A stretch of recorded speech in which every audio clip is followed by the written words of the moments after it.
Israel is surviving against all odds.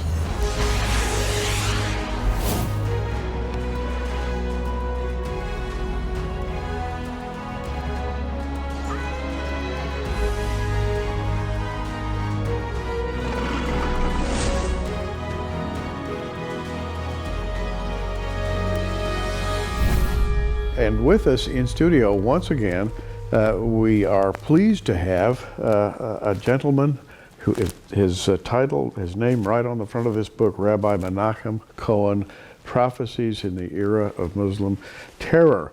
And Menachem, we have talked before, and it was a pleasure for me because we share an interest in God's land, His holy land. And welcome back to Prophecy Watchers. Thank you very much. The thing that I want to talk about today is some of the modern miracles, to give people an idea of how God is watching over Israel. And in your book and in your lectures, you talk about a miraculous raid by the Israeli Air Force back in 1981. And it was conducted with F-16 aircraft. Let's talk about that and the miraculous nature of that mission, because the way you tell it is really remarkable. Well, it's really not the way I tell it, it's the way God designed it. It's, you know, you're selecting this to talk about, but, you know, when I think about it, there are just so many miracles that have occurred that I could probably, you know, lecture on it for days. I mean, it's just a I don't know the English word. It's like a, you know, when it all gets together, it's just a whole big. Yeah, the word that comes to my mind is confluence. That's the word. That's the Okay. word. Yeah. When things just come together miraculously. And it's like, it's just no matter where you turn, it's everything. And everything that is ridiculous and whatever it is. But the point is, when I was a little kid, I really thought about a miracle being like I was on, you know, like God taking a bird and changing it into a jet plane. You know, that's a miracle. I was a little kid. Of course, the point is that that's not what a miracle is. What a miracle is that things occur within the rules of nature, of science, of math, but there are things that are unlikely, that are almost like improbable, but still possible.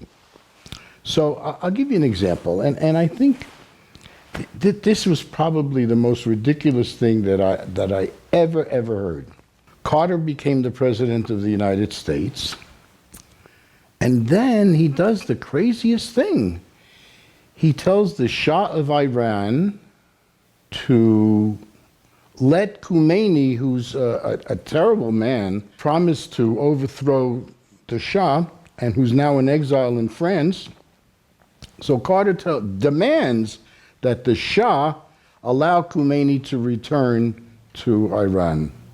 You know what that means? That means that he's going to start a revolution.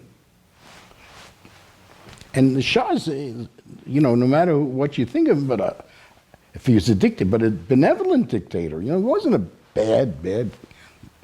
Anyway, so that's what Carter demands. And so the Shah allows Khomeini to come back and then exit the Shah.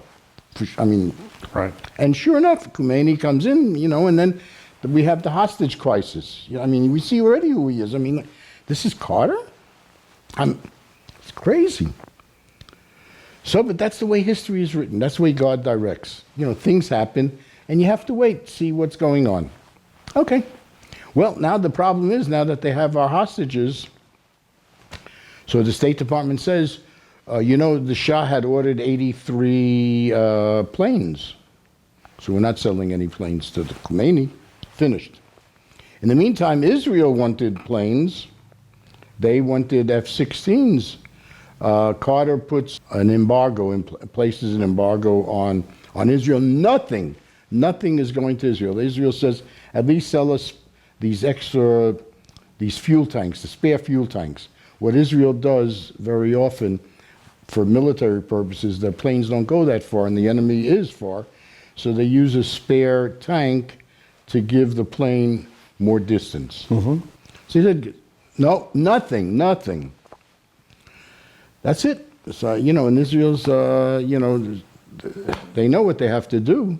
They can't do it. So then General Dynamics comes to the State Department and says, you can't do this. You have to allow us to sell the plane. We built 8. We have 8 F-16s here. We're going to be out millions of dollars. You have to let us sell to Iran. State Department says you can't. State Department says, but you could sell them to Israel. So call up Israel. Can you use F-16s? Man, of course, 8 F-16s. So Israel says, only if you sell us the spare tanks, the fuel tanks. So they did. So Israel got 8 F-16s. Why did they need the F-16s? Because obviously everybody knew it, Saddam Hussein also, that his nuclear facility is going to be bombed by the Israelis. So the Israelis get these 8 F-16s, but even with the spare tanks, there's just no way they can make the trip. It's like it's 1,200 miles about. It's just anyway. What happened is the following: they had a contingency plan, which was that the planes were not coming back. They were going to crash land into the water. That's it, and then they would try to rescue as many as they could. But anyway, it was that important. The survival of Israel is at stake. Saddam Hussein with nuclear bombs, there's not going to be any Israel. There won't be any America either.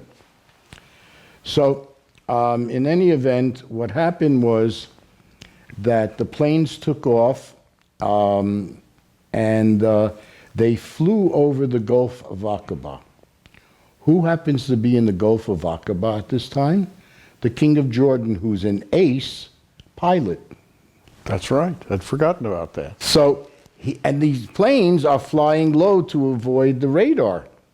They're flying so low that the king can see that they're Israeli planes. I mean, they're F-16s, but they're painted like Arab planes. He knows they're Israeli planes and they're going to Iraq. He knows it. He calls up command center. What's going on with these planes? She said, no, not to worry.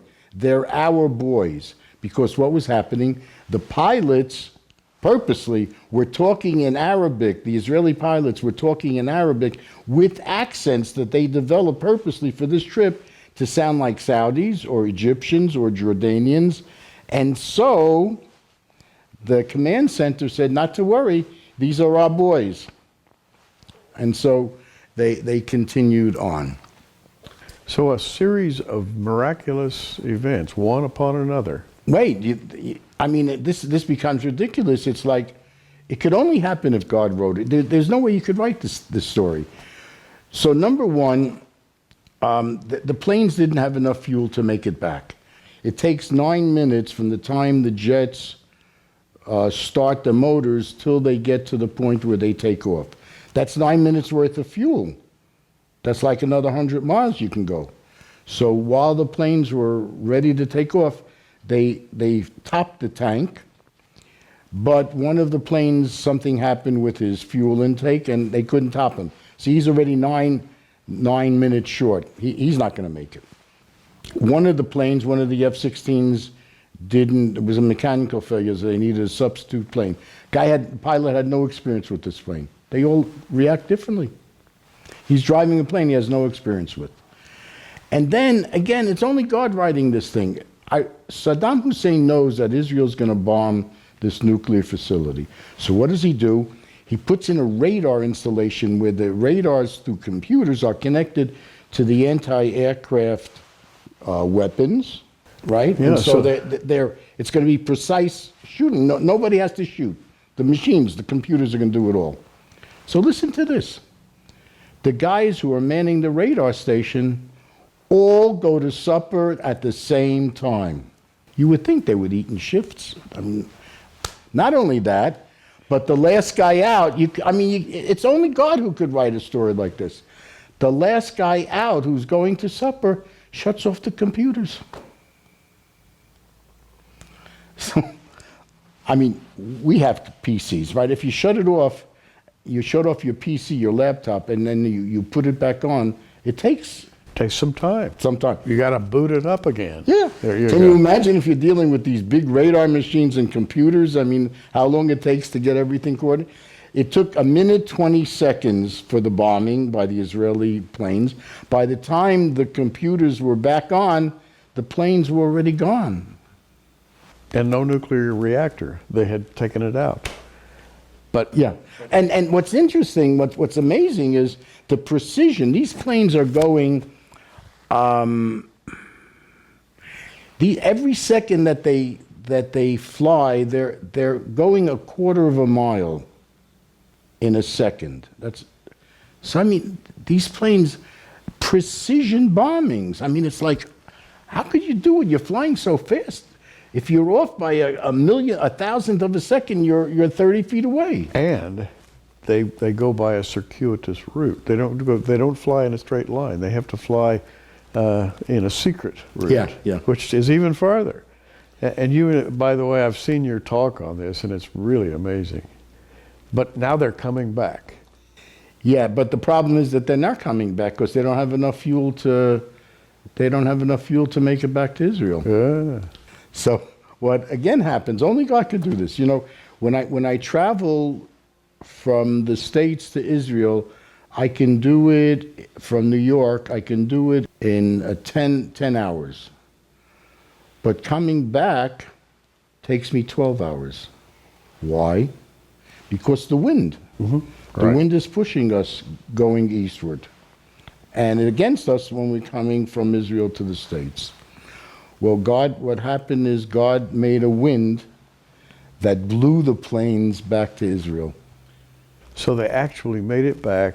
They made it back. Much sooner than they thought. Right. But even then, after they landed, there's another detail. Oh, yeah. After they landed. Yeah, what's amazing, again, what we're talking about is like one phenomenon after another. It's not possible for these things to happen. Like, you know, anyway, what happens is, you know, the pilots landed miraculously, and they shut off the engines. That's the procedure. They get out, and then the ground crew come in and they take the planes and do what they have to do.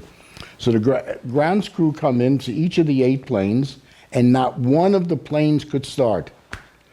Each one suffered a failure, mechanical, electrical. Each one was different, but the bottom line is the planes landed and then finished. Another second, they couldn't have done it. Right to the very end. Yeah. You know, to me, that's like God speaking out loud and saying, you didn't do this. I did it. Right. He did it by a miracle or a set of miracles. Yeah, it reminds me of a song, just powerful. Bette Midler. I don't know the name of it, but it's probably, but in any event, the lyrics were, God is watching us at a distance. At a distance. At a distance. I think he's closer than we imagine. Now let's talk about something else. By the way, we're talking with Rabbi Menachem Kohen, author of this book. It's called Prophecies for the Era of Muslim Terror. And it's just loaded with anecdotes, historical and contemporary, of how God has saved Israel miraculously a number of times, and how God essentially reacts when someone mistreats Israel. And I think it's something that is very instructive. I want to talk about the Scud missiles. Back in 1981, we all remember the sealed rooms where missiles were going to be fired on Israel. Israel was becoming prepared, and the fear, I think, was of poison gas. If a Scud missile landed in your neighborhood, it would explode, and your neighborhood would be flooded with poisonous gas. And so the Israelis all learned how to put plastic up and seal their rooms. And let's talk for a minute about what happened to those Scud missiles. How many of them actually fell? Well, first I have to tell you that may have been the first reaction with the plastic, but you know, our apartments and homes actually have rooms that are specially designed to be hermetically sealed, to protect us should that ever occur where there is poison gas. Mm-hmm. It's a scary thing. I mean, every room is, just every day that you're there, you have a constant reminder that God is watching over us. Yeah. So the Scuds was a scary period of time. Because again, even though we know the end of the story, God says the Jews will never be uprooted. We're here forever. Let's go back to the beginning of the whole Scud missile crisis. Who's firing those Scuds? Okay.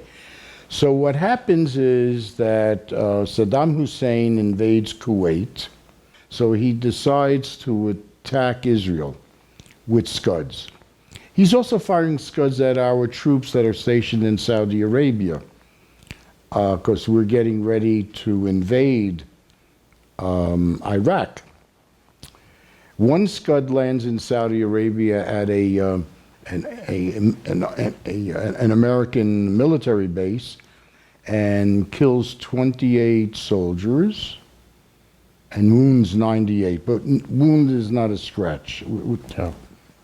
It's important to note that had Israel not taken out the nuclear reactor 10 years earlier, these Scuds would have had nuclear bomb warheads.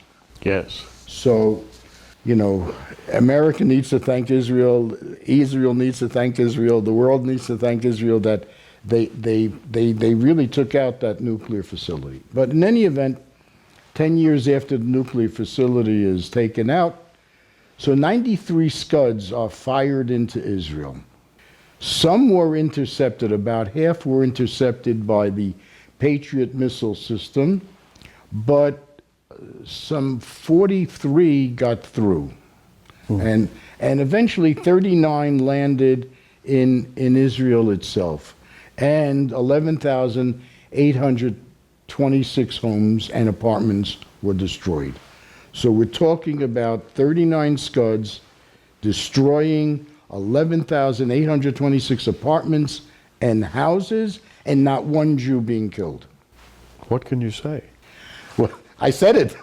I mean, there is nothing to say. I mean, it speaks for itself. But wait, you have to hear the story. 11,826 homes and apartments destroyed, and a Scud lands in Saudi Arabia, and so many soldiers are affected, and here 11,826, and not apartments, houses, and not one Jew.